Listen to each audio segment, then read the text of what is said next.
Le Parrain vu par Coppola. J'ai toujours pensé Le Parrain comme l'histoire d'un roi et ses trois fils.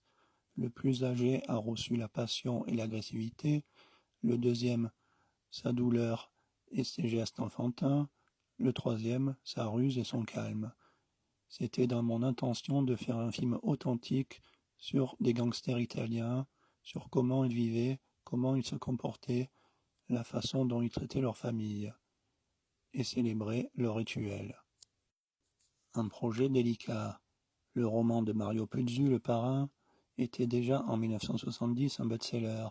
La mise en chantier du film a entraîné de nombreuses protestations par la Ligue italo-américaine des droits civils et par de nombreuses personnalités politiques. Tentatives d'intimidation et menaces de bombes sont devenues alors courantes. Des négociations ont alors été engagées avec les protagonistes et un terrain d'entente a été trouvé. Le projet a d'abord été proposé à Sergio Leone, qui l'a refusé afin d'écrire lui-même son propre film de gangster, qui verra le jour sous le nom d'Il était une fois en Amérique en 1984. D'autres cinéastes ont été pressentis comme Arthur Penn ou bien Costa Gravas. Francis Ford Coppola et Mario Puzo, les scénaristes, ont décidé dès le départ de ne pas employer les mots de mafia et de Costa Nostra dans le film.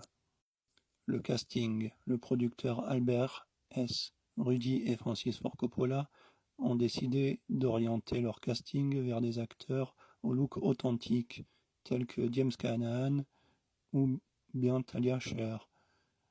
Rudy et Coppola ont par contre tenu à imposer Marlon Brando dans le rôle de Don Vito Corleone, après avoir envisagé Laurence Olivier.